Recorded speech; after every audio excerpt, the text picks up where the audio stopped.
The developmental theorists who view process of development as having substantial plasticity. देखिएगा, अच्छा question है। कौन से वो विकासात्मक थियरिस्ट हैं जो ये मानते हैं कि जो विकास है वो सब्सटेंशियल प्लास्टिसिटी रखता है थ्रू आउट लाइफ। बेसिकली पूछा है विकासात्मक सिद्धांतवादी मानते हैं, यानी डेवलपमेंटल थियरिस्ट जो डेवलपमेंट पे स्टडी करते हैं, रिसर्च करते हैं, वो ये मानते हैं आज की डेट में जो प्रेजेंट सिनेरियो है कि ब्रेन जो है हमारा वो सब्सटेंशियल प्लास्टिसिटी रखता है। प्लास्टिसिटी क्या है उस पर अभी आएंगे। और जो थ्रू आउट लाइफ चलती है are likely to emphasise the importance of, किस चीज पे फोकस कर रहे हैं कि थ्रू आउट हमारे अंदर डेवलपमेंटल प्लास्टिसिटी रहती है।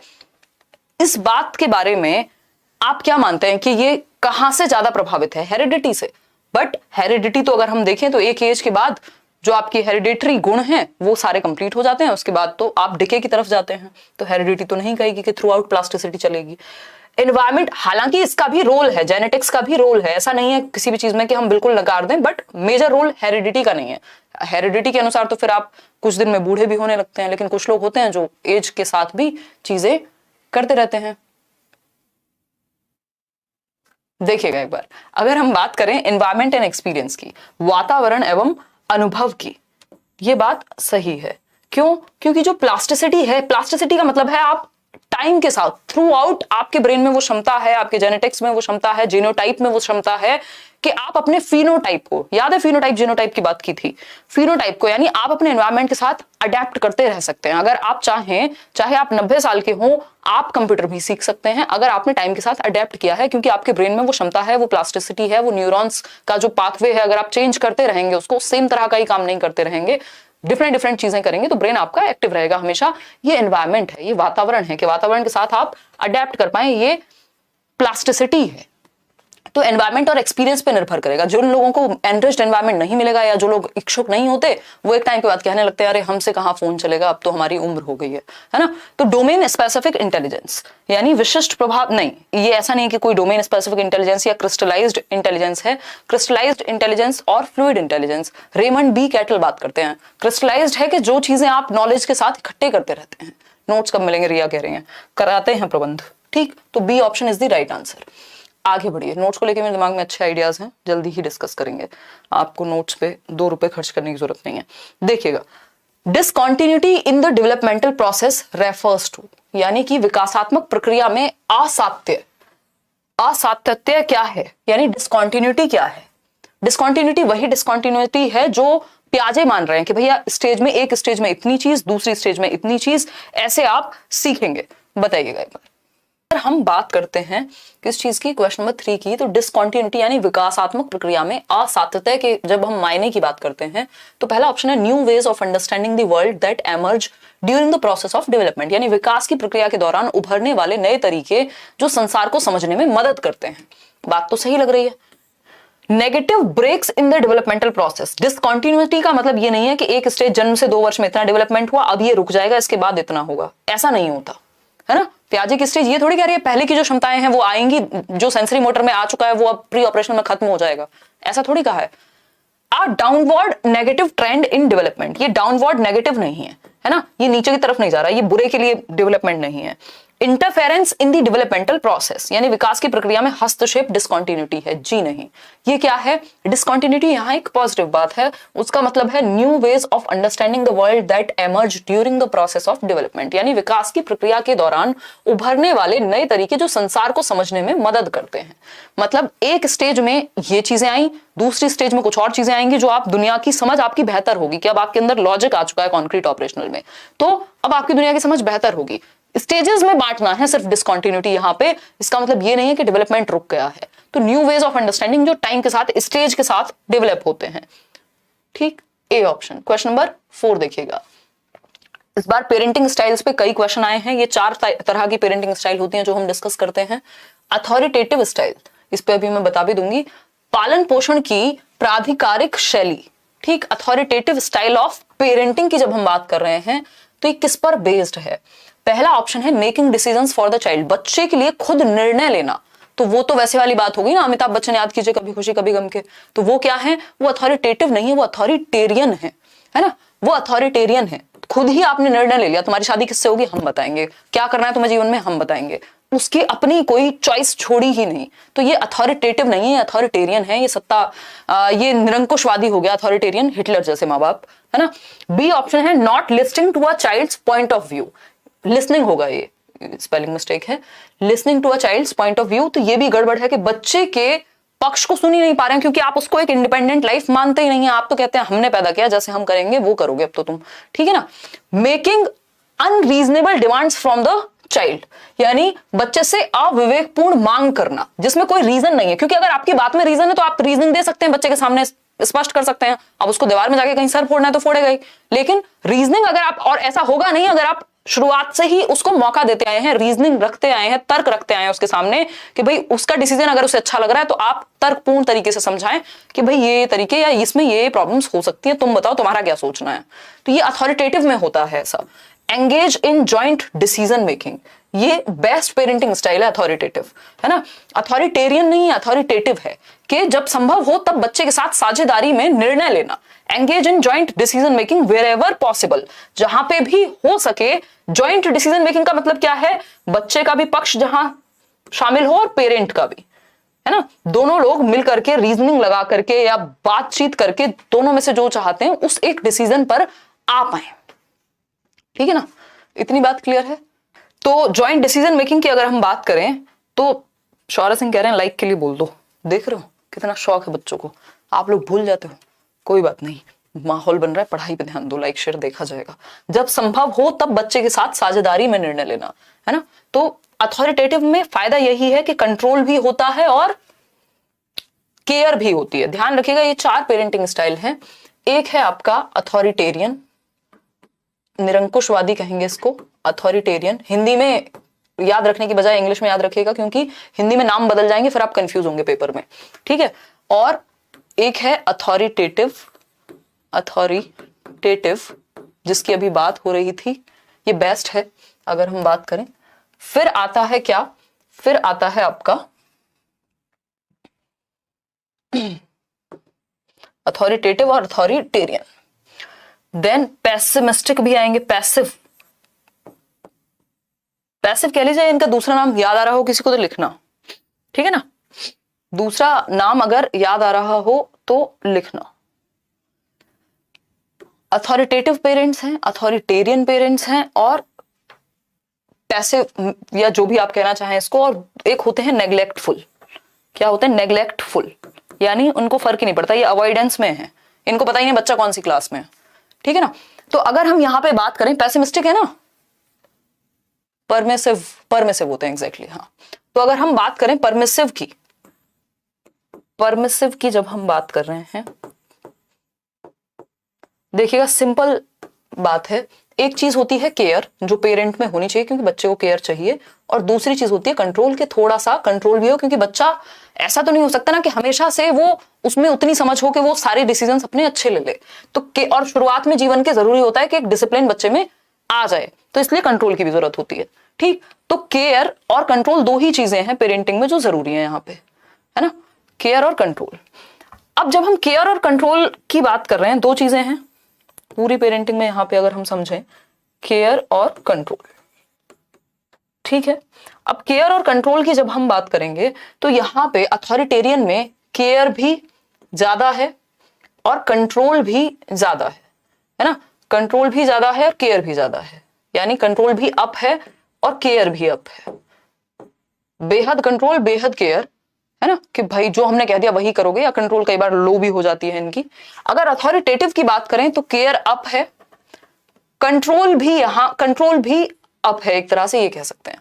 यहां पे केयर डाउन हो जाएगी, यहां पे केयर डाउन हो जाएगी, ठीक। केयर परमिसिव में क्या है, परमिसिव में केयर भी लो और कंट्रोल भी लो, कुछ भी करो कोई मतलब नहीं है।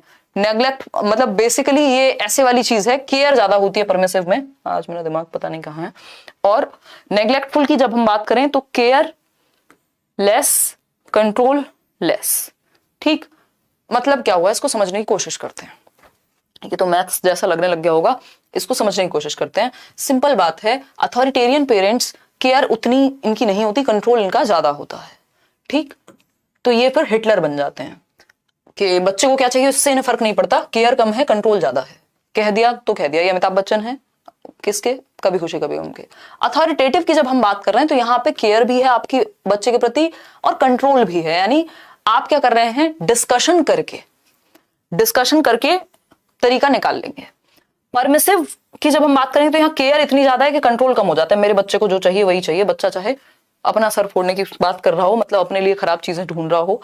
केयर यहाँ बिल्कुल कम है, नेग्लेक्टफुल में, और कंट्रोल भी कम है, कुछ फर्क नहीं पड़ता, पैसे आ जाते हैं महीने के। वो मूवी आपने देखी होंगी जिसमें माँ बाप चेक दे देते हैं, माँ बाप की शक्ल देखी नहीं बच्चे ने पूरी जिंदगी, बट पैसे देखे हैं बस, तो ये वही वाले हैं नेग्लेक्टफुल। हो सकता है वो पैसे भी ना देते हो, है ना, वहां फिर भी थोड़ी बहुत केयर होगी। तो नेग्लेक्टफुल जिनको फर्क ही नहीं पड़ता। बेस्ट कौन सा है, बेस्ट सिंपली आपका अथॉरिटेटिव है अगर हम बात करें, ठीक है। टीचिंग में कौन सी बेस्ट है स्टाइल, तो वो डेमोक्रेटिक है, यानी जहां पे बातचीत हो और काम बने। आगे बढ़ेंगे क्वेश्चन नंबर 5 पर। क्वेश्चन नंबर 5 देखिएगा। क्वेश्चन नंबर 5 क्या कहता है, अकॉर्डिंग टू जीन पियाजे, यानी पियाजे के अनुसार the process of developmental changes takes place, जो विकासात्मक परिवर्तनों की श्रृंखला है वो होती है through which of the following specific cognitive functions. मतलब जीन पियाजे के अनुसार विकासात्मक बदलाव की प्रक्रिया निम्न में से किन विशिष्ट संज्ञानात्मक प्रकारों द्वारा घटित होती है, यानी कौन से कॉग्निटिव फंक्शंस हैं जिसके द्वारा बच्चे में डेवलपमेंटल चेंजेस आएंगे, वो अपने स्कीमा को अपडेट कर पाएगा, अपनी समझ को बेहतर कर पाएगा, किसके द्वारा, क्योंकि वो संज्ञान की बात कर रहे हैं पियाजे।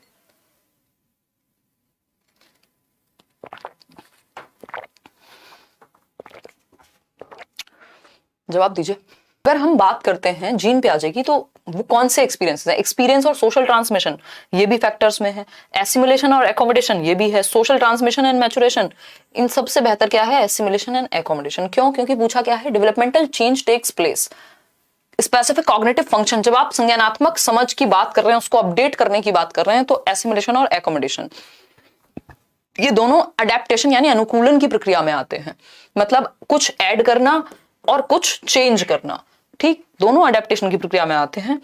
आगे बढ़ेंगे तो अडेप्ट करके ही हम अपने डेवलपमेंटल चेंजेस पाते हैं, क्योंकि दिमाग से रिलेटेड चेंजेस की ही पियाजे बात कर रहे हैं, कोई शारीरिक विकास की बात नहीं कर रहे। क्वेश्चन नंबर 6 देखिएगा। अ 5 year old, एक 5 साल का बच्चा है, a 5 year old child was given 10 pebbles, उसको पत्थर, छोटे वाले क्या बोलते हैं उनको, छोटे पत्थर को पेबल बोल रहे हैं हम, अरे वो खेलते भी तो थे उछाल उछाल के, याद आया क्या, नहीं कंचे अलग होते हैं, है ना, पिट्ठू बोलते तो कुछ तो बोलते थे हिंदी में। तो वो पेबल्स दिए गए उसको, छोटे छोटे 10 पेबल्स हैं, एक बच्ची है 5 साल की, उसके पास 10 पेबल्स हैं।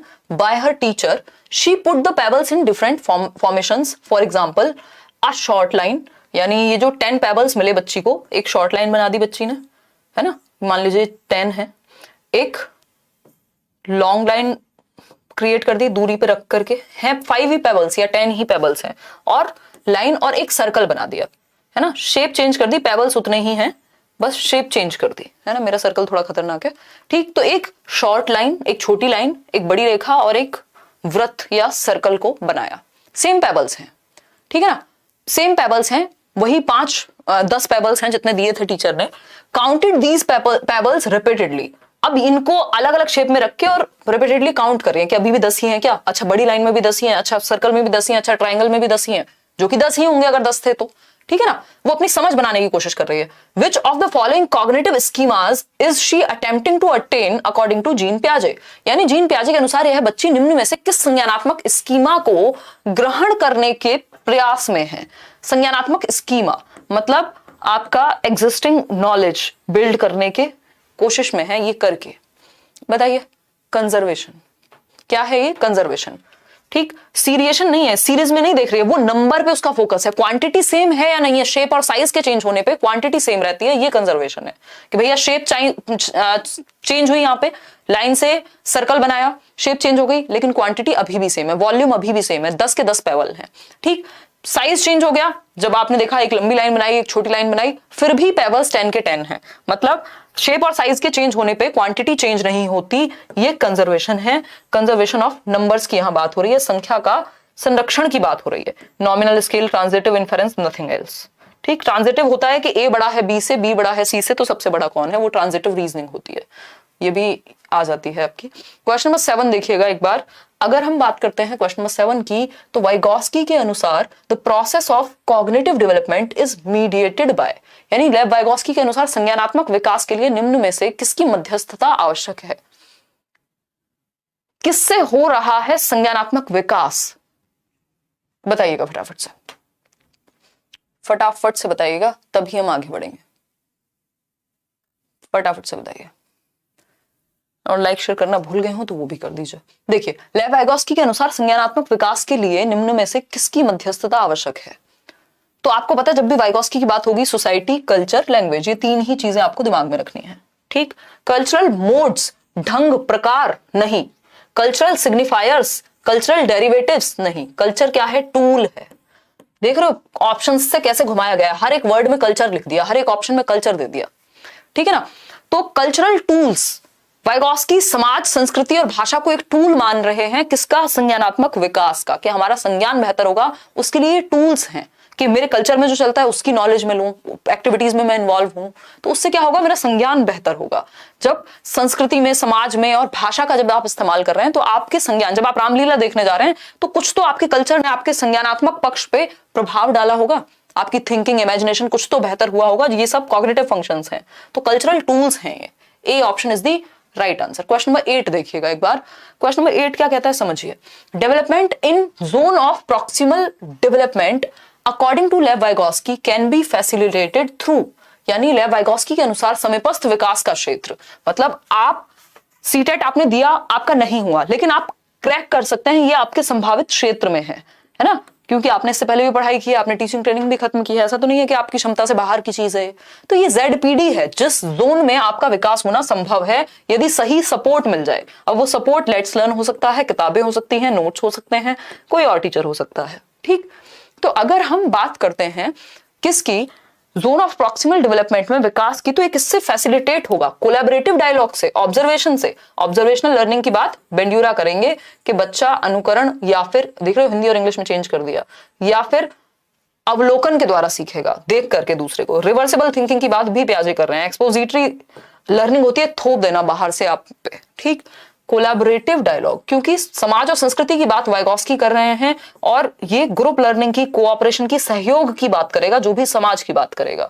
ठीक है ना? तो सहयोगात्मक संवाद के कोलैबोरेटिव डायलॉग्स, बच्चे डिस्कशन कर रहे हैं, साथ में बैठ के ग्रुप में सीख रहे हैं, ये वाइगॉस्की का क्लासरूम है, जहां कोऑपरेटिव लर्निंग होगी, कोलैबोरेटिव डायलॉग होगा, असिस्टिव लर्निंग होगी। ये सब वाइगॉस्की की क्लास का माहौल है, क्योंकि ये कहेंगे बच्चे समाज में रचना करते हैं ज्ञान की। उसका सिंपल सा मतलब क्या हुआ? उसका सिंपल सा मतलब हुआ बच्चे ग्रुप्स में सीख रहे होंगे। समाज का छोटा रूप ग्रुप ही हुआ ना। क्वेश्चन नंबर 9 देखिएगा।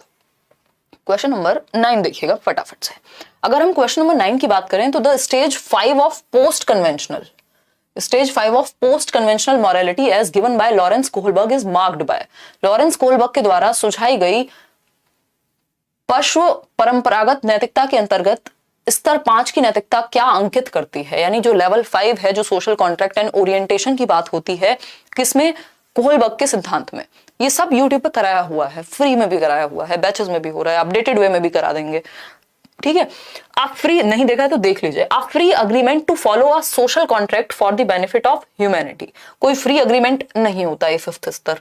आप free exploration of ethics even beyond social contract, free exploration नहीं है कि बेवजह आप एक्सप्लोर करते फिर रहे हैं कि बियॉन्ड सोशल कॉन्ट्रैक्ट कौन से एथिक्स हैं।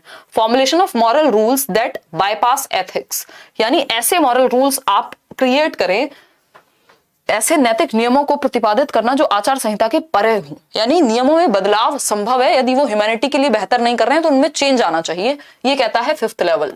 ठीक, the need to appear to be a good person, वो सब यहां नहीं है, है ना। फ्री एक्सप्लोरेशन मजे मजे में नहीं, जरूरत पड़े तो चेंज करना चाहिए। Formulation of moral rules that bypass ethics, जो चीजें बनी हुई हैं, ऐसे रूल्स जिनको चेंज की जरूरत है उनमें चेंज कर देना चाहिए, अगर वो ह्यूमैनिटी के भले के लिए नहीं है तो। क्वेश्चन नंबर 10 देखिएगा एक बार। क्वेश्चन नंबर 10 देखिएगा। अ प्रोग्रेसिव एजुकेटर, प्रोग्रेसिव मतलब प्रगतिशील, मतलब जॉन डुई याद रखने आपको, जॉन डीवी जिनको हम कह रहे हैं, लर्निंग बाय डूइंग की बात करेंगे, है ना, करके सीखने की बात करेंगे। बच्चा क्या है? एक्टिव होगा। प्रोग्रेसिव का मतलब होता है आगे बढ़ता हुआ। जैसे समाज प्रोग्रेसिव कब कहलाएगा? जब वो बेहतरी के लिए चेंज की बात करेगा। डेवलपमेंट भी क्या है? एक प्रोग्रेसिव चेंजेस की ही श्रृंखला है, यानी प्रगतिशील जो परिवर्तन है उनकी श्रृंखला है। तो एक प्रगतिशील शिक्षिका को अपनी कक्षा में किस प्रकार का रवैया अपनाना चाहिए? एम्पैथी का, मतलब अगर आप एक प्रोग्रेसिव टीचर हैं, आप एक बेहतरी की ओर बढ़ते हुए टीचर हैं, वो ट्रेडिशनल टीचर नहीं है जो लड़के और लड़कियों के वही सेम एग्जाम्पल देता आया है या देती आई है जो चलते रहे हैं। अच्छा तुम लड़के हो, अरे क्या करोगे यार, तुम तो ये कर लो, है तुम्हें क्या दिक्कत है, तुम ये करो। लड़की हो, अच्छा तुम ये पायलट क्यों बनना चाहती हो, है या बाहर क्यों जाना चाहती हो खेलने के लिए। तो ये ट्रेडिशनल टीचर हुआ। प्रोग्रेसिव टीचर क्या है, जो बच्चों को आजादी दे। आजादी का मतलब जिसके विचार समय के साथ इंप्रूव हुए हैं, बेटर हुए हैं। ठीक, तो अगर आप एक प्रोग्रेसिव टीचर हैं, जो कि मुझे विश्वास है कि आप सभी बनेंगे, need to embody which of the following attributes within a class. तो आपका रवैया किस प्रकार का होना चाहिए। एम्पैथी होनी चाहिए आप में, यानी समानुभूति, यानी आप दूसरे के शूज में बच्चे के दर्द को, अपना दर्द महसूस कर पाए, बिल्कुल होनी चाहिए एम्पैथी, है ना। एम्पैथी वैसे भी एज अ ह्यूमन बीइंग आप में होनी चाहिए, ठीक है ना। सविता सही बात है। फिर है कंट्रोल। कंट्रोल की ज्यादा जरूरत नहीं है, सेल्फ डिसिप्लिन आ जाता है। जब अच्छा टीचर होता है ना, तो जबरदस्ती आप शोर नहीं मचाते क्लास में, अपने आप शांत हो जाते हैं, ठीक है ना। मुस्कान करेंगे प्रावधान। तो कंट्रोल नहीं चाहिए। केयर, हाँ केयर चाहिए भाई। अगर एज अ टीचर आप में केयर नहीं है तो फिर आप क्या ही करेंगे बच्चों के साथ। एम्पैथी, कंट्रोल और डिसिप्लिन। सेल्फ डिसिप्लिन होना चाहिए, आप थोपेंगे नहीं बच्चों पे। एम्पैथी, रियलनेस यानी वास्तविकता और केयर, तीनों पॉजिटिव लग रहे हैं भाई हमें, ये तीनों पॉजिटिव लग रहे हैं, ठीक। फिर अगर हम बात करते हैं एम्पैथी, रियलनेस और कंट्रोल की, अगेन कंट्रोल ले आए आप, भाई इसकी जरूरत नहीं पड़ेगी ना, हम तो बच्चे को एक्टिविटी की बात कर रहे हैं, आजादी देने की बात कर रहे हैं, और ये कह रहे हैं कंट्रोल कंट्रोल, ठीक। तो ये तो गड़बड़ है, ठीक है ना। तो अगर मैं बात करूं समानुभूति, वास्तविकता एवं परवाह की, कि जो टीचर है वो रियलिस्टिक भी हो, रियलनेस भी हो, वास्तविक भी हो, ऐसा नहीं है कि आप उससे कनेक्ट ही ना कर पाए। एम्पैथी भी हो, दूसरे के दर्द में दुखी भी होना आता हो, दूसरे के बच्चे को समझ भी पाए कि वो किसी बात को अगर शेयर कर रहा है तो कहां से। केयर भी हो, ये तीनों ही चीजें पॉजिटिव हैं। आगे बढ़ेंगे नेक्स्ट क्वेश्चन पे, पोल में जवाब दीजिएगा। क्वेश्चन नंबर है हमारे सामने 11th। अच्छा क्वेश्चन है, आज के क्वेश्चन थोड़े थॉटफुल हैं। अगर हम बात करते हैं क्वेश्चन नंबर 11 की, तो ये क्या कहता है बताइएगा एक बार। Which of the following are major concerns about using the concept of intelligence quotient? IQ का कॉन्सेप्ट यूज करने के लिए या यूज करने की वजह से कौन से कंसर्न जागृत होते हैं, यानी कुछ चिंताएं हैं। IQ स्कोर को यूज करने पे कुछ प्रॉब्लम्स भी हैं, वो कंसर्न कौन से हैं। टू मेजर चिल्ड्रंस इंटेलिजेंस, जब आप बच्चों की बुद्धिमत्ता का आकलन करने के लिए जब IQ का इस्तेमाल कर रहे हैं हम, तो मुख्य सरोकार क्या है, मुख्य कंसर्न्स क्या है, मुख्य प्रॉब्लम्स क्या है। भाई अगर हम बात करें गार्डनर की, तो वो तो IQ को इंपॉर्टेंट नहीं मान रहे। गार्डनर तो कह रहे हैं बच्चा अलग अलग क्षेत्र में बुद्धिमान हो सकता है, जरूरी नहीं है कि IQ स्कोर में अच्छा करे तभी वो बुद्धिमान कहलाएगा। बात तो सही है। तो उन्हीं कंसर्न्स की बात कर रहे हैं यहां पे हम, कि IQ के द्वारा जब हम IQ टेस्ट कराते हैं तो प्रॉब्लम्स क्या क्या हो सकती हैं, कंसर्न कौन से हो सकते हैं, इसके नेगेटिव्स क्या क्या हैं, ये पूछा है आपसे। इंस्टेबिलिटी ऑफ स्कोर, यानी प्राप्तांक की अस्थिरता। ऐसा हो सकता है एक लैब से आपने कराया कुछ और स्कोर आया, दूसरी से अमेरिका जाके कराया कुछ और आया, इंडिया में कुछ और आया। ये हो सकता है, सबके स्केल डिफरेंट हो सकते हैं, ये बात तो सही है, सही कंसर्न है। कल्चरल बायस इन टेस्ट, ऐसा भी होता है कि कल्चरली बायस्ड होते हैं टेस्ट, यानी क्वेश्चंस ऐसे बनाए गए हैं। मान लीजिए आप अगर अमेरिका में हैं और आप टेस्ट करा रहे हैं, तो वो अमेरिकन स्टैंडर्ड्स के हिसाब से बना दिया कि वहां के कल्चर को जो लोग जानते होंगे वो इंटेलिजेंट हो जाएंगे, उनका स्कोर ज्यादा आ जाएगा। क्यों? क्योंकि ये मैं हाइपोथेटिकल सिचुएशन दे रही हूं, क्योंकि वो जो बुद्धि का स्केल था या IQ में जो क्वेश्चंस थे IQ टेस्टिंग में, वो उस तरह के थे जो वहां की संस्कृति से ज्यादा परिचित होंगे, वो बेहतर कर पाएंगे। तो उस केस में तो कल्चरल बायस इन टेस्ट में होता है। जैसे एक टेस्ट है रावन्स टेस्ट, वो कल्चर फ्री टेस्ट है, उस पर कल्चर का प्रभाव नहीं है, लेकिन हाँ बहुत सारे टेस्ट में कल्चरल बायस पाया जाता है कि जिस कल्चर के लिए वो बनाया है उनका स्कोर उसमें बेहतर आएगा। प्रोडक्ट ओरिएंटेडनेस ऑफ टेस्ट, यानी वो प्रोडक्ट की तरह काम कर रहे हैं कि अच्छा छांटने के लिए यूज कर रहे हैं, उनको सच में बच्चों की बुद्धि के लिए यूज नहीं कर रहे। बात तो सही है। लेबलिंग ऑफ चिल्ड्रन, ये भी बात सही है कि बच्चे को लेबल कर देंगे आप कि ये एवरेज है, ये है। तो ये मेजर कंसर्न्स हैं कि इससे बच्चे को लेबल कर दिया जाएगा, या ये प्रोडक्ट की तरह देख रहा है, बच्चे को इंसान की तरह नहीं देख रहा। ये सारी चीजें पोल में क्या गड़बड़ आ रही है। चलिए बढ़े आगे, तो आगे बढ़ेंगे। क्वेश्चन नंबर 12 देखिएगा एक बार। क्वेश्चन नंबर 12 कहता है, पोल में जवाब दीजिएगा। एन एक्सपीरियंस ऑफ, क्या अभी टाइप ही कर रहे हो, सो गए थे। An experience of intrapersonal intelligence within a classroom according to Howard Gardner, यानी इंट्रापर्सनल इंटेलिजेंस की जब हम बात कर रहे हैं, अंतः व्यक्तिक बुद्धि की जब हम बात करें, अंतराव्यक्तिक भी कह सकते हो, यानी इंट्रा मतलब स्वयं, सेल्फ में। तो गार्डनर के अकॉर्डिंग इंट्रापर्सनल इंटेलिजेंस का सही उदाहरण, सही ऑप्शन कौन सा होगा। पहला ऑप्शन है ability to handle social situations, यानी सामाजिक स्थितियों से भली भांति निपटने की क्षमता। बात तो सही लग रही है, सामाजिक स्थितियों से भली भांति निपटने की क्षमता। सोशल सिचुएशन से नहीं, क्योंकि इंट्रापर्सनल है, सेल्फ की बात होनी चाहिए। ये तो समाज की बात कर रहे हैं, वो तो इंटरपर्सनल में होता है।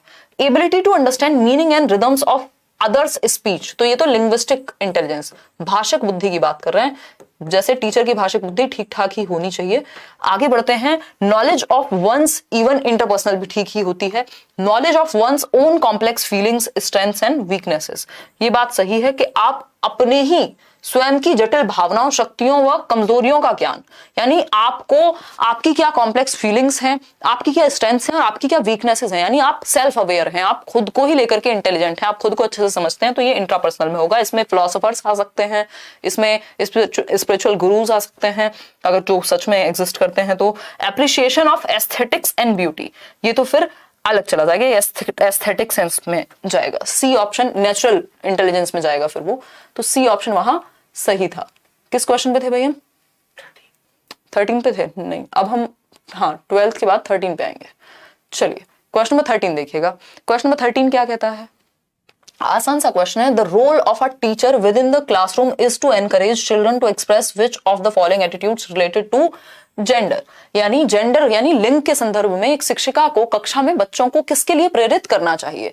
यानी आप एज अ टीचर जब जेंडर की बात कर रहे हैं, हम जेंडर जो कि एक सामाजिक संरचना है, समाज ने बनाया है कि महिलाएं ये करेंगी, पुरुष वो करेंगे, ऐसी चीजें है ना, तो ये क्या है? सामाजिक संरचना है। तो आप एज अ टीचर इस चीज के प्रति, किसकी बात हो रही है? जेंडर की बात हो रही है, तो किसके लिए प्रेरित करेंगे आप बच्चों को, बताइएगा। पहला ऑप्शन है जेंडर टाइपिंग, यानी लिंग रूढ़िबद्धता। जेंडर टाइपिंग कराएंगे आपके जेंडर के अकॉर्डिंग कपड़े पहनो, छोटे बाल क्यों रखती हो, तुम तो लड़की हो, ये होता है जेंडर रोल टाइपिंग, ये नहीं करना आपको। जेंडर कॉन्स्टेंसी, जेंडर कॉन्स्टेंट है, ये तो बच्चे का शुरुआत के सालों में ही 5 साल तक उसको समझ आ जाता है कि जेंडर ऐसी चीज नहीं है जिसको हम कपड़ों की तरह चेंज नहीं कर सकते, यानी जेंडर कॉन्स्टेंट है, ठीक है ना, बी योर ओन कॉन्स्टेंट की तरह। Adopt socially acceptable gender roles, तो ये तो खराब है कि आप ये चाह रहे हैं बच्चों से कि सामाजिक तौर पर स्वीकृत जेंडर भूमिकाओं को वो अपना लें, जो समाज में चला आ रहा है। अगर समाज ने कहा है कि लड़कियों को पायलट नहीं बनना, तो आप कहेंगे हाँ तुम्हें नहीं सोचना चाहिए इस बारे में, तो ये गलत हो जाएगा। आप इस चीज के लिए प्रेरित थोड़े ना करेंगे एक अच्छे शिक्षक के रूप में, आप करेंगे प्रेरित जेंडर स्टीरियोटाइप फ्लेक्सिबिलिटी के लिए, यानी लैंगिक रूढ़िबाधिता में लचीलेपन के लिए, कि जो स्टीरियोटाइप चला आ रहा है उसको ब्रेक करने के लिए, उसमें फ्लेक्सिबिलिटी के लिए, कि अच्छा लड़के ऐसा सोच रहे हैं कि उनको डांस में इंटरेस्ट है, चलो तुम डांस में इंटरेस्ट ले लो, क्या दिक्कत है ना। नॉन कन्फॉर्मिटी या नॉन ट्रेडिशनल रोल्स के लिए उनको आप तैयार करेंगे, प्रोत्साहित करेंगे, ठीक। तो D option is the right answer. Question number 14 देखिएगा एक बार। क्वेश्चन नंबर 14 देखिएगा, क्या कहता है क्वेश्चन नंबर 14?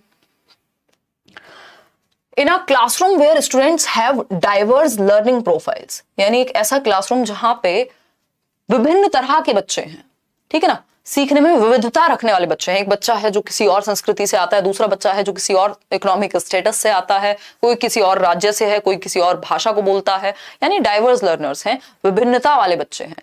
तो ऐसी क्लास में आप क्या करेंगे? सना धन्यवाद, है ना। देखिएगा, तो पहला ऑप्शन है identify normative level of teaching, यानी पढ़ाने के मानकीय स्तर को पहचानेंगे। भैया जहां डाइवर्सिटी है वहां सिर्फ एक स्टैंडर्ड नॉर्मेटिव लेवल काम नहीं करेगा, यहाँ डिफरेंशिएटेड इंस्ट्रक्शन काम करेगी, डिफरेंट बच्चों के लिए डिफरेंट अप्रोच, फ्लेक्सिबल होना पड़ेगा टीचर को। बी ऑप्शन है find creative ways of engaging with diverse learning pace of students, यानी सीखने में विविध गति रखने वाले विद्यार्थियों की भागीदारी के लिए सृजनात्मक तरीके खोजेंगे। सही बात है कि आप डिफरेंट तरीके अपनाएंगे जिससे डाइवर्स लर्निंग पेस वाले, जो डिफरेंट पेस पे, गति पे या अलग अलग तरह से सीखते हैं बच्चे, उनके लिए आपने नए तरीके खोज लिए कि अच्छा ये वाला बच्चा है, इसको मैं ये वाला टीचिंग लर्निंग मटेरियल दिखाऊंगा या दिखाऊंगी, इसको पिक्चर दिखा करके सिखाऊंगी, पिक्चर मींस फोटोग्राफ, ठीक। तो इस तरह के अलग अलग क्रिएटिव वेज ढूंढेंगे, बच्चों को अलग अलग तरह के एग्जाम्पल देंगे ताकि सभी बच्चों की नीड्स फुलफिल हो सके। सी ऑप्शन है create special achievement and remedial sections, ये तो ऐसी बात होगी कि पहले आप उनको केटर तो करना ही रहे हैं, उससे पहले आप अचीवमेंट टेस्ट ले लीजिए और रेमेडियल सेक्शंस में क्रिएट कर दीजिए। एबिलिटी ग्रुप में नहीं बांटना होता बच्चों को बेवजह। बी ऑप्शन है, बहुत जरूरत पड़ने पे ही एबिलिटी ग्रुपिंग करनी है, अदरवाइज नहीं। क्वेश्चन नंबर 15 देखिएगा। क्वेश्चन नंबर 15 का जवाब दीजिएगा फटाफट से। मुझे लेट्स लर्न का टी शर्ट चाहिए, कैसे मिलेगा? मुस्कान, ये तो आजकल हम इंटरव्यू में जो लोग आ रहे हैं उनको भी नहीं दे रहे हैं, कराएंगे कुछ प्रावधान, देखिएगा जब मौका मिलेगा, कभी कहीं मिले तो दे देंगे। और बताओ, फटाफट से बताइएगा। क्वेश्चन नंबर 15 पर हम लोग हैं। देखिए, मतलब 15th क्वेश्चन की कहानी, फॉर्मेटिव असेसमेंट, जिसको हम किसके लिए, फीडबैक के लिए यूज करते हैं, है ना। फॉर्मेटिव मतलब रचनात्मक आकलन, यानी डिफरेंट वेज होंगे यहाँ बच्चे को असेस करने के। निर्माणात्मक आकलन का प्रयोग मुख्यतः किस चीज के लिए किया जाता है? पहला ऑप्शन है to provide teachers with a rational basis for preparing test और एग्जाम पेपर्स। फॉर्मेटिव में मुख्य उद्देश्य नहीं है कि शिक्षक को तार्किक आधार पर परीक्षा लेनी है कि कितने नंबर आए किसके। To help teachers plan better and provide supportive non evaluative feedback to students, यानी शिक्षकों को बेहतर योजना बनाने एवं विद्यार्थियों को सहयोगात्मक और गैर मूल्यांकित प्रतिपुष्टि देने के लिए तैयार किया जाएगा। मतलब इस बात पे फोकस नहीं है कि कितने नंबर आए, इस बात पे फोकस है कि नेक्स्ट टाइम टीचिंग लर्निंग जो प्लान बनेगा, लेसन प्लान, वो और इंटरेस्टिंग हो। आप कैसे सपोर्ट प्रोवाइड करें, कहां फीडबैक की कमी रह गई है उसको ठीक करें, ना कि इस बात पे कि नंबर कितने आए। ये होता है रचनात्मक मूल्यांकन। आप different ways, paper pencil test को छोड़ करके बाकी तरीके अपनाते हैं। To help students develop good test taking skills, ऐसा नहीं है कि बच्चों को परीक्षा देना आना चाहिए। ये सीखने, परीक्षा देने के लिए थोड़े ना आए, सीखने के लिए आए। परीक्षा तो एक तरीका है जिससे पता लगे कि बच्चे की स्ट्रेंथ्स क्या हैं, वीकनेसेस क्या हैं, उसको और अच्छे तरीके से कैसे सिखा सकते हैं, ठीक है ना। फिर आता है D option, to discriminate appropriately between. Discriminate थोड़ी करना है बच्चों के एबिलिटी लेवल्स में, बच्चों में आपको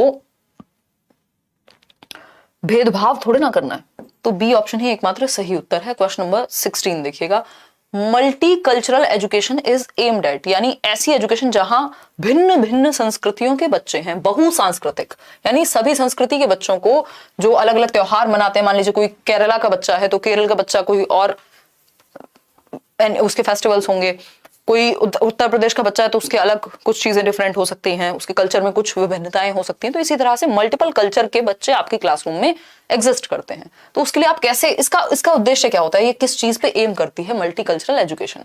पहला ऑप्शन है educational quality for children from different cultures within a classroom, यानी एक कक्षा में अलग अलग संस्कृति के बच्चों की समानांतर शिक्षा, यानी इक्वल क्वालिटी, एजुकेशनल क्वालिटी आपकी अच्छी होनी चाहिए सभी बच्चों के लिए, डिफरेंट कल्चर के बच्चों के लिए क्लासरूम के अंदर।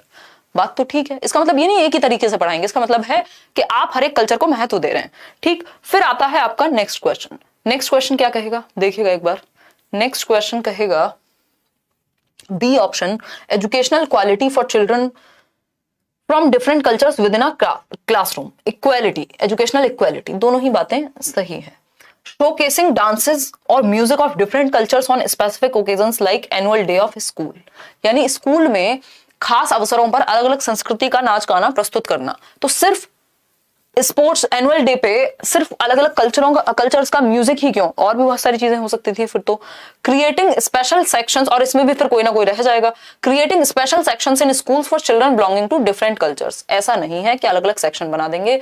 तो बहुसांस्कृतिक शिक्षा का उद्देश्य ये है, उद्देश्य की बात हो रही है, ये तो केटर कैसे करेंगे आप।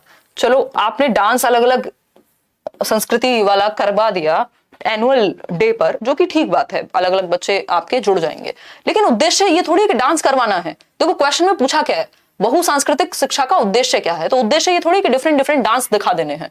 ये तो एक वे हो सकता है पढ़ाने का। बी ऑप्शन जो है या ए ऑप्शन जो है, ये दोनों सेम है, और पेपर में भी इस बार सीटेट में जब ये आया था 20 दिसंबर पेपर 2 सेम ही आया था। ऐसी गलतियां पेपर में भी हो जाती हैं एग्जामिनर से कि दोनों ऑप्शन सेम लिख दिए इन्होंने। Educational quality equality for children from different cultures within a classroom, यानी एक कक्षा में अलग अलग संस्कृति के बच्चों की समानांतर शिक्षा, यानी क्वालिटी ऑफ एजुकेशन में कमी नहीं है, डिफरेंट तरीके से पढ़ाते हैं आप, सिलेबस तो सेम ही होता है, बस डिफरेंट तरीके से पढ़ाते हैं, ठीक है ना। अगर हम बात करें, A option is the right answer, है ना, A option is the right answer. B भी सही है, जिन्होंने बी भी मार्क किया, क्योंकि दोनों बातें सही है। आगे बढ़ेंगे नेक्स्ट क्वेश्चन पे। अगर हम बात करें the education of learners from disadvantaged and deprived backgrounds, यानी ऐसे बच्चे जो किसी भी वजह से वंचित रह गए हैं या अलाभान्वित ग्रुप से हैं, can get negatively influenced by which of the following, यानी वंचित एवं पिछड़े वर्ग के विद्यार्थियों की शिक्षा में निम्न में से किसका नकारात्मक प्रभाव पड़ सकता है। यानी अगर हम बात कर रहे हैं नकारात्मक प्रभाव किसका पड़ सकता है, वो बच्चे जो ऑलरेडी वंचित समूह वर्ग से आ रहे हैं, ऐसे समूह से आ रहे हैं जो किसी भी वजह से पिछड़े वर्ग से हैं या आर्थिक रूप से कमजोर हैं, समाज ने उनको अलग थलग रखा है, तो उनके लिए खराब बात कौन सी है, नेगेटिव पूछा है। कैसे डील करेंगे ये नहीं पूछा, ये पूछा है कि नेगेटिव क्या हो सकता है। स्टीरियोटाइप्स, अगर आपने पूर्वाग्रह बनाए हुए हैं क्लास में कि भैया ये बच्चा इस समुदाय, इस जाति, इस धर्म से आता है तो ये तो पीछे ही रहेगा, या इसको तो हम इक्वल नहीं मानेंगे, तो स्टीरियोटाइप्स नेगेटिव है ना, ये क्या है, नेगेटिव है, और नेगेटिव ही पूछा है हमसे। Lack of understanding of local knowledge systems, अगर आपको ज्ञान की स्थानीय संरचनाओं की समझ का अभाव है एज अ टीचर, तो ये भी नेगेटिव ही है। क्योंकि आप अगर लोकली सबसे नहीं कनेक्ट कर पाएंगे। फिर top down curriculum, top down नहीं बॉटम अप अप्रोच होनी चाहिए। एक होता है टॉप डाउन करिकुलम कि आप डायरेक्ट बड़ी चीज से शुरू कर रहे हैं, मतलब आप क्या कर रहे हैं, आप ये इसमें इंग्लिश पेडागोजी में हम बहुत बार यूज करते हैं कि आप डायरेक्ट एक स्टोरी पढ़ा रहे हैं और स्टोरी से फिर आप क्या सिखा रहे हैं, उस स्टोरी से सेंटेंस सिखा रहे हैं या उस स्टोरी से पैराग्राफ सिखा रहे हैं, फिर उसके बाद उस पैराग्राफ से सेंटेंस या फ्रेज सिखा रहे हैं, फिर उस फ्रेज या सेंटेंस से आप वर्ड मीनिंग सिखा रहे हैं। ये है top down approach. Bottom up क्या होगी, पहले आपने बच्चे को वर्ड मीनिंग सिखाए, फिर उसके बाद उससे पहले भी अल्फाबेट सिखाया, फिर वर्ड मीनिंग सिखाया, फिर उसके बाद सेंटेंस सिखाया, फिर फ्रेजेस और पैराग्राफ्स की बात होगी और फिर जाकर के स्टोरी। तो वो बॉटम अप अप्रोच इजी होती है, कॉम्प्लेक्स नहीं होती। ऐसे बच्चों के लिए आपको इजी अप्रोच का यूज करना है, तो ये भी नेगेटिव हो जाएगा। Curriculum based on local culture and language, ये तो पॉजिटिव बात है, ये पॉजिटिव बात है, इसलिए यहां सही नहीं है, क्योंकि स्थानीय संस्कृति एवं भाषा पर आधारित पाठ्यचर्या जिस संस्कृति से बच्चा जुड़ सकता हो, तो ये तो पॉजिटिव बात हो गई। हमें नेगेटिव चाहिए और ये तीनों नेगेटिव हैं, ये तीनों खराब तरीके हैं ऐसे बच्चों से डील करने के जो किसी भी रूप में पिछड़े वर्ग से या अलाभान्वित स्टेट से आ रहे हैं। B option is the right answer, क्योंकि फर्स्ट, सेकंड और थर्ड सही है, फोर्थ नहीं है सही, तो उसको हटा दिया। क्वेश्चन नंबर 18 देखिएगा। क्वेश्चन नंबर 18 क्या कहता है, क्रिएटिव थिंकिंग इज नॉट, रचनात्मक चिंतन is not facilitated by which of the following, यानी सृजनात्मक सोच या चिंतन को निम्न में से किसके द्वारा बढ़ावा नहीं दिया जाता। याद रखिएगा, आप सृजनात्मक चिंतन सोचते ही डाइवर्जेंट थिंकिंग पकड़ लेते हैं, क्योंकि आपने रट्टे लगाए हैं, किसी ने अगर लगाए हैं तो आपने का मतलब यहां सबसे नहीं है, ठीक है ना। तो अगर किसी ने रट्टे लगा लिए हैं कि क्रिएटिव थिंकिंग होगा तो डाइवर्जेंट थिंकिंग आंसर करना है मेरे को, है ना। क्रिएटिव थिंकिंग, डाइवर्जेंट थिंकिंग, जैसे ही बस गुरुजी ने बताया था, मैडम जी ने कहा था कि जैसे ही पॉजिटिव और नेगेटिव वर्ड याद कर लेने हैं और बाकी सब भूल जाना है। अगर आपने क्वेश्चन ठीक से नहीं पढ़ा तो सब बर्बाद है। Creative thinking is not facilitated by which of the following, तो ओरिजिनलिटी तो इस चीज को क्या करती है, फैसिलिटेट करती है, बढ़ावा देती है, सुविधाजनक है ओरिजिनलिटी, मौलिकता तो इसका एक एलिमेंट है। टॉलरेंस ऑफ एम्बिग्विटी, यानी अस्पष्टता के प्रति क्या है आपके अंदर, टॉलरेंस है कि हाँ अभी स्पष्ट आंसर नहीं मिल रहा है, कुछ नया निकलेगा, थोड़ी देर में निकलेगा या टाइम लगेगा, तो आप कंफ्यूजन में भी रह सकते हैं कुछ टाइम तक। फ्लेक्सिबिलिटी इन थिंकिंग, ये भी पॉजिटिव है, लेकिन कन्वर्जेंट थिंकिंग जो है वो जस्ट ऑपोजिट है क्रिएटिविटी के। अभिसारी सोच यानी सिकुड़ती हुई सोच, जो ओपन एंडेड नहीं है, जो डाइवर्जेंट थिंकिंग नहीं है, अपसारी नहीं है, दिशाओं में नहीं सोचते, तो वो क्रिएटिव तो कभी नहीं होंगे। तो कन्वर्जेंट थिंकिंग सपोर्ट नहीं करेगी क्रिएटिविटी को। आगे बढ़ेंगे, क्वेश्चन नंबर 19 देखिएगा एक बार और जवाब दीजिएगा। क्वेश्चन नंबर 19 कहता है, a child with locomotion disability, यानी एक बच्चा जिसको चलने फिरने में समस्या है, मोटर एक्टिविटीज करने में समस्या है, गति विषयक होगा, गीत विषयक नहीं होगा। ये आपके सीटेट की गलतियां हैं, जो गलतियां हुई हैं, तो आप बाइलिंगुअल पेपर लैंग्वेज चेंज करके देख लेना, थोड़ी बहुत गड़बड़ होती है पेपर में, ठीक है ना। तो गति विषयक यानी गति करने में दिक्कत है बच्चे को, चलने फिरने में दिक्कत है। जॉइन्स अ प्राइमरी स्कूल, ऐसा बच्चा जिसको चलने फिरने में या लोकोमोटर डिसेबिलिटी है, वो एक प्राइमरी स्कूल में ज्वाइन करता है। Which of the following would not be a facilitative strategy for inclusion of the child with in school, यानी कौन सा एक तरीका या कौन सी एक पद्धति सही नहीं होगी बच्चे को इंक्लूड करने के लिए, क्योंकि आपको तो हर तरह के बच्चे के साथ डील करना है, ऐसा थोड़ी जो बच्चा सही से चलेगा बस उसी को आप डील करेंगे, ठीक है ना। इंक्लूसिव एजुकेशन है, सबको इंक्लूड करना है। कौन सा एक तरीका सही नहीं है इंक्लूड करने का, यानी क्या उसके साथ नहीं करना है आपको as a teacher. Provision of allocating class on the ground floor, भाई जिसको चलने फिरने में दिक्कत है उसके लिए तो आप क्लास ग्राउंड फ्लोर पे ही रखोगे, निचली मंजिल पे ही रखोगे, ये तो बात सही है, ये तो आपको करना है। हमसे पूछा क्या नहीं करना है, एम्पैथी बिल्डिंग अमॉन्ग पीयर्स, यानी समकक्षियों में समानुभूति की भावना, यानी दूसरे भी उसके अनुसार या उसको समझ सकें, ये बात भी सही है। एप्रोप्रिएट इंफ्रास्ट्रक्चरल मॉडिफिकेशन, यानी स्कूल के इंफ्रास्ट्रक्चर में यदि कुछ परिवर्तन की जरूरत है, यानी रैंप बनवाना है, कहीं लिफ्ट लगवानी है, कुछ भी इस तरह का चेंज, तो उसको भी किया जाना चाहिए, क्योंकि सिस्टम के लिए बच्चा नहीं है, बच्चे के लिए सिस्टम है, तो बच्चे के अनुसार सिस्टम में चेंज हो सकता है। फिर आता है D option, showing sympathy for the lack of ability, यानी अक्षमता के प्रति सहानुभूति, यानी आप ये कहेंगे, सिंपैथी दिखाएंगे बच्चे को कि भैया तुम में क्षमता की कमी है, तुम तो बेचारे चल नहीं पाते हो, मैं समझता हूं, मुझे तुम्हारे लिए बड़ा खेद है, दर्द है, तुम बेचारे, तुम तो बच्चा बेचारा नहीं है, सारी चीजें दुनिया में आप भी नहीं कर सकते होंगे, है ना। तो ये कोई बहुत बड़ी बात नहीं हुई, वो बस डिफरेंट है आपसे, है ना, विभिन्नता में एकता की बात करनी है, तो आप सिंपैथी नहीं दिखाएंगे, उसको बेचारापन नहीं दिखाना कि तुम में क्षमता की कमी है, ये खराब बात है, ये नेगेटिव बात है। D option is the right answer.